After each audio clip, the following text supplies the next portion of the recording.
I'm 19 female in college, and when the semester finished a couple of weeks ago, I had planned to stay with some friends. But my parents told me they wanted me to come home so badly and that I should spend some time with my family, them and my teen sister. So I went home for summer break. I didn't want to be there because I felt like my parents spoiled my younger sister, which is annoying. Her attitude can be really annoying, but they're family, you know? It lasted 3 days when I found out my sister had put a camera in my room. I was so mad, and my sister told me I was being such a drama queen, and there was nothing wrong with getting some footage of me. She tried to claim it was no different from home movies. My parents were telling me to calm down while I confronted my sister. They acted like she was a baby who didn't get what she was doing, when she was old enough to know so much better and was old enough to be taught at the very least. I ended up deleting all the stuff I found of myself on my sister's laptop, and then I went to my friend's place like I had originally planned. My parents thought I was gone for the night, but I told them I wasn't returning. They gave me a few more days, and when they realized I was serious, they told me I needed to come back home sometimes. And in the heat of the anger I was still feeling, I told them I wouldn't go back to their house as long as my sister still lives with them. What I really should have said, and what I do feel, is that there's no point in me going back to them anymore when they value her way more than me and don't seem to care about me. Because seriously, acting like it was no big deal what she did, it was so darn gross.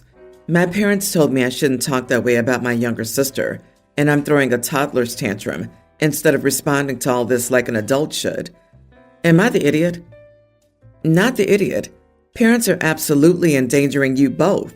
You for obvious reasons, and her because she'll have no idea how much she could lose for her behavior when mommy and daddy aren't the ones judging. She'll be in jail or get her butt kicked or worse. Whether it's for blackmail or just to humiliate you when she later showed you, this is absolutely criminal behavior. I'm very sorry it happened and that your parents reacted that way. That she's younger and a girl doesn't change the fact that this is a deliberate attempt to make a young woman feel violated and to at least gain images without consent.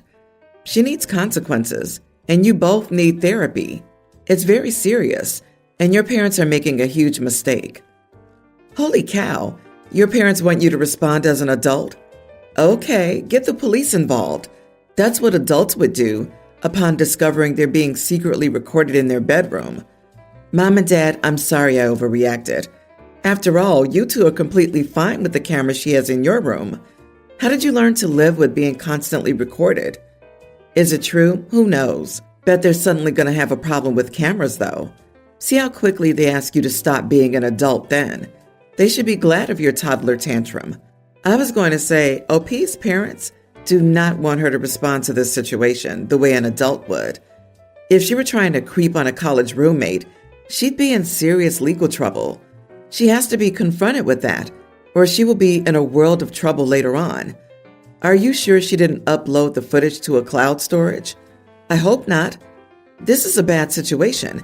Did she say what she was planning to do with the footage? The best revenge is to live a good life, and it sounds like the best way to live a good life is to be far away from these people. Honestly, you should have called the cops. Let them try to convince the cops why planting a recording device in your room is no big deal, and see how that plays out for them. Unbelievable. You do better for yourself to stay away from all of them. Anna and I are both 28 females. She's getting married in late August. I was invited as a guest, not in the wedding party. I don't know exactly how it started, but since middle school, I've preferred dressing in black. Now, as an adult, my wardrobe is about 90% black, 5% gray or ivory, and 5% colorful grandpa sweaters I like to wear at home. I prefer not to buy new clothing for weddings or other events if I can avoid it, because my job requires a lot of parties and events, and I already own too many dresses. I will if I really need to, but it's rare that black is inappropriate for events I attend or my social circle. The invitation says cocktail attire. Anna told me, cocktail attire, no black. None of my gray dresses were suitable for evening cocktails, and the cream and white ones are obviously out. So I started preliminary searching last week. I texted our mutual friend Gina to ask if she had thought about it yet, and she sent me several pictures of dresses she was considering. Several of them were black, or predominantly black. I was surprised, so I asked her, "Isn't it no black?" She said not that anyone had told her. I thought that was weird, so I texted two other friends and guests and asked if they had been told no black, and they both said no. So I texted Anna and asked. She texted back, "LOL, you always wear black. I just want to see you do something different for once." I asked why she didn't just talk to me about it. She got defensive and did the, "It's my wedding and this is what I want" thing. I got annoyed and just stopped responding. I gave myself a day to think about it and then called her to withdraw my RSVP. She got very upset and made snide comments about how I should have just let her know I couldn't afford it, which was really obnoxious because I'm not rich or anything, but a new dress is a really petty expense, and can't afford it is just rude.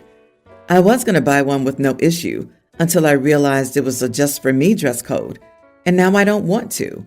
I don't like the idea of being given my own separate rules in any circumstances. And yeah, it might be a silly rule that wouldn't hurt me, but she still tried to trick me. I ended up just hanging up on her, and that's likely now a dead friendship that won't be revived. I haven't run around posting about it or anything, but it spread to a few mutual friends, and some of them have texted me for clarification on what happened. Most of them say they get it, but then ask me how I can throw away a 10-year friendship over spending $150 on some clothes. So I don't know if they really do get it, but it's caused me to doubt myself a lot. So now I'm asking strangers, am I the idiot? Not the idiot. The reality here is that the situation is less about the dress and more about how Anna went about it. If she wanted you to wear something a little more brightly colored and festive for whatever reason, she could have had a mature adult conversation head on with you. Instead, she decided to try to be sneaky, which is a super childish way to handle it, and then decided to throw your finances in your face, which she may or may not know anything about. Weddings are expensive, and most people recognize that, so they don't ask their guests to wear anything crazy. How can I throw away a 10-year friendship over spending $150 on some clothes? How can she disrespect a friend and throw away a 10-year friendship over wanting her to wear something different for once? Wedding requirements are getting more unreasonable, and bridezillas are getting more unhinged. It strikes me as very strange that the bride just wanted this person to dress differently from how they normally do. It's like she wanted to try to get away with it to see if she could, and then she was crappy about it.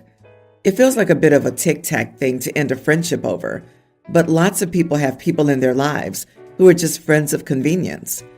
OP, someone using their wedding day to try to manipulate you isn't your friend. Either she wants you there as you are, comfortable or not. It's that simple. Every couple of years, we get everyone together and take a giant family photo. In total, it's about 40 people. Our last one was in 2018, and we decided to do this again. I organized the whole thing, and everyone was told that small pictures would be done at 4, and the big picture was at 5. Afterward, we get dinner. The main issue is that my son and daughter-in-law were running late. It wasn't a big deal since it was just small pictures. They got here in time for the large picture. I asked everyone to be there on time. I called twice, asking if anyone was missing. Everyone's lined up and the photographer spends 15 minutes taking several versions of the big picture. Everyone is hungry and hurrying to get food. My daughter-in-law soon comes out, asking about the picture. It's around 5:30 at this point. She told me that she was fixing her hair in the bathroom when the picture was taken. She's asking me to round everyone up again to get a picture. I told her no, that she was late coming to the event and couldn't care enough to actually be on time for the picture. I am not gathering everyone up again and paying the photographer an extra hour. He was done packing up at this point. This caused a huge argument between her and me. My son is demanding that I get her in the picture, and I told him to pay someone to Photoshop her. Am I the idiot? Edit. My son didn't speak up and mention that she wasn't there when the picture was taken. I don't know. Seriously, I don't know why he didn't speak up. Either he didn't care or didn't notice. Not the idiot. He knew that she went to the bathroom. It's unfortunate that your daughter-in-law wasn't there for the pic, but if she's mad at anyone, it should be him, not you. This is 100% on him for not speaking up. Hey, can we hold up a minute? Susie's in the bathroom.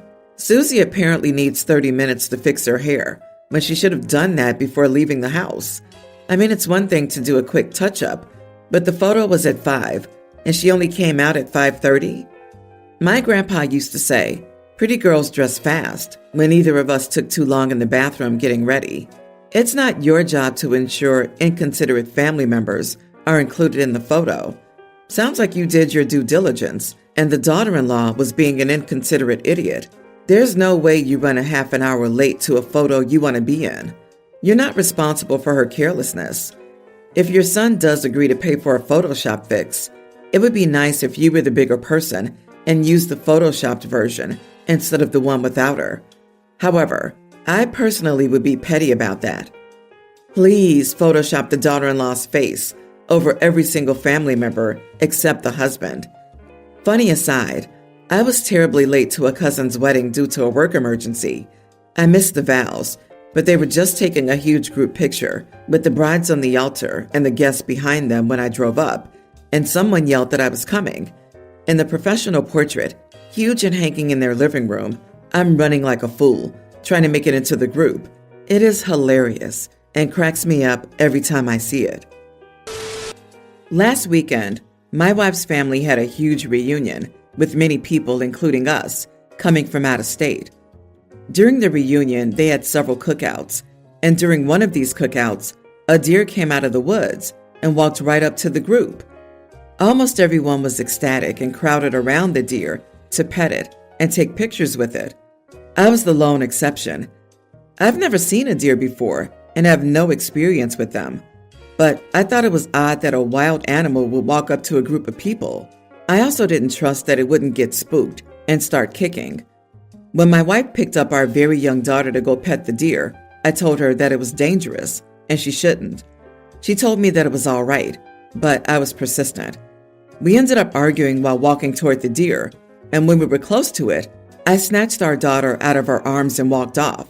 That pretty much ruined the rest of the reunion because her entire family spent the rest of it criticizing me and calling me an idiot for being dramatic. My wife said that I ruined a Snow White moment for our daughter. We didn't talk to each other on the flight home and have barely spoken since then. Admittedly, I know nothing about deer outside of what I've seen on TV and in movies, and even then I tend to ignore them in those settings, so I could have overreacted. But I think it's better to be safe than sorry when it comes to our daughter, and obviously everyone else disagrees. Am I the idiot for preventing my daughter from having a princess moment? You're 100% correct. Even with deer that are used to humans, approaching a loud group of humans is unusual behavior. Unusual behavior in a wild animal. Unusual behavior in a wild animal is concerning. Not only that, but deer carry ticks. The name deer tick is accurate. Oh, and those ticks carry the bacteria that cause Lyme disease, anaplasmosis, and babesiosis, among others. But wait, there's more. Deer can and will front strike. That means they get up on their back legs and strike with their front legs. They look delicate, but those legs pack a punch, enough to seriously injure your kid or worse. And no, your wife is not faster than a spooked deer reflex. The thing is, deer aren't predators, they're prey. So when they get spooked, their response is to get the heck away. And if that means charging through you, that's a you problem. Don't mess with wildlife. Country girl here. It's very rare for a wild animal to be that docile. It usually means it's sick. Rabies jumps to mind. Even if it was healthy, deer often have ticks and other insects on them. You describe your daughter as very young, so she would be susceptible to anything. Princess moments aren't worth a disease that can kill you. Exactly. If your wife wants your daughter to have a princess moment, she needs to either secure an arranged marriage to cement alliances with another country, or take her to Disneyland. Not the idiot for leaving the wildlife alone, as they should be. My wife and I have been separated for 3 years. Before that, we were together for 10 years and married for 9. I loved her very deeply, and we were very happy. We had our children, who are both tweens. After the children, intimacy became something I had to beg for. She never initiated it, and I was rejected 99% of the time.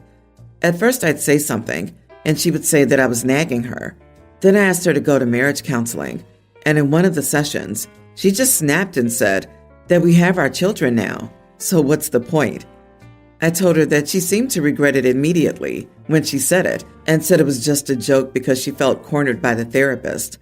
She tried to disprove her statement by paying me attention, but it only took a week for her to go back to her old ways. That's when I decided to drop the whole subject. I thought when she wanted intimacy, she could talk to me. That was 8 years ago.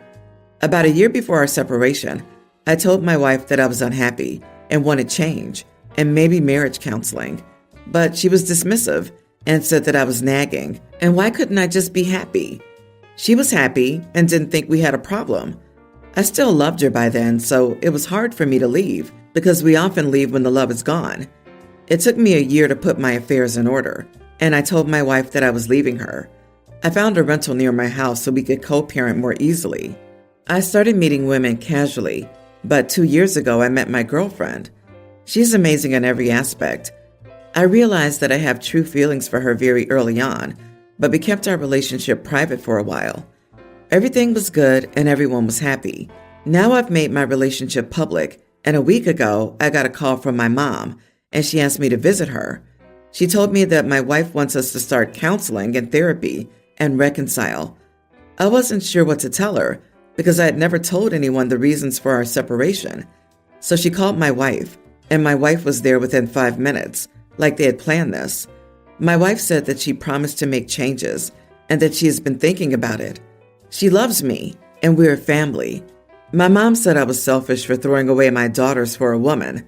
Then my mom left to go shopping for dinner, and my wife came on to me and tried to kiss me and touch me and said that she was willing to give me what I wanted and start counseling. I backed away because I felt like I was betraying my girlfriend. I got home and I told my girlfriend everything.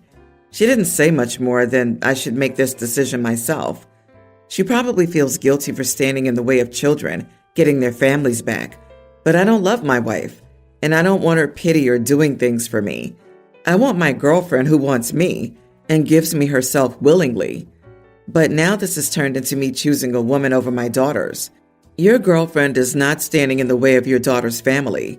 You tried and suggested a lot to save the marriage, but it takes two to fight this, and your wife didn't want to. So, not the idiot.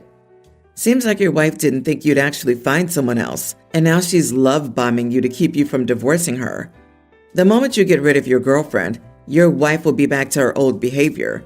You should have divorced years ago. Stop being wishy-washy. Divorce already and stay with your girlfriend. Your daughter's living in 2 happy homes is better than living in 1 unhappy one. Also, sort out your mom. Otherwise, there will be issues with your girlfriend in the future.